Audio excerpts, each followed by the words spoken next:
ইসলামী ছাত্র আন্দোলন বাংলাদেশ কর্তৃক আয়োজিত আজকের এই আধিপত্যবাদ বিরোধী পদযাত্রার সংগ্রামী সভাপতি, উপস্থিত নেতৃবৃন্দ, সামনে উপস্থিত নেতাকর্মী এবং জনশক্তি সবাইকে সংগ্রামী সালাম জানাচ্ছি।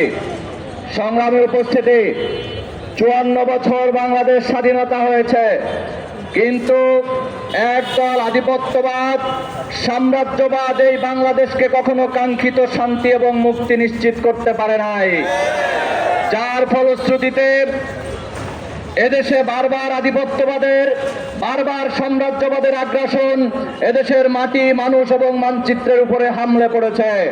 সেই ধারাবাহিকতা আমরা দেখেছি বাংলাদেশের মধ্যেও। এই পেইড এজেন্ট, যারা ভিনদেশি দালাল এবং তাবেদার, যারা বিভিন্ন সময় দিল্লির তাবেদারি করেছে, যারা বিভিন্ন সময় মার্কিনীদের তাবেদারি করেছে, তারা এই তাবেদারি করে নিজেদের ক্ষমতা পাকাপোক্ত করার জন্য বাংলাদেশের উপরে তারাও আগ্রাসন চালিয়েছে। আর এই আগ্রাসনের বিরুদ্ধে যারাই মুখ খুলেছে, যারাই কলম চালিয়েছে, যারাই কথা বলেছে, তাদের কথা, কলম এবং মুখকে বন্ধ করার জন্য বিভিন্নভাবে হামলা, মামলা, এমনকি নির্যাতনের মাধ্যমে, নিষ্পেষণের মাধ্যমে, হত্যার মতো নির্মম কাজ করতেও তারা দ্বিধাবোধ করে নাই।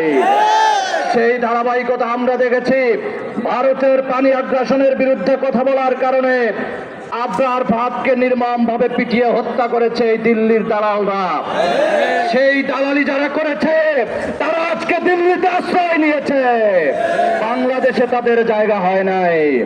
আমরা স্পষ্ট করে বলতে চাই, পরবর্তীতে আমরা দেখেছি বিভিন্ন সময় বাংলাদেশের উপরে তাবেদারি করতে, বাংলাদেশকে নিয়ন্ত্রণ করার জন্য সীমান্তে বাংলাদেশিদের উপরে ন্যাক্কারজনক হামলা করা হয়।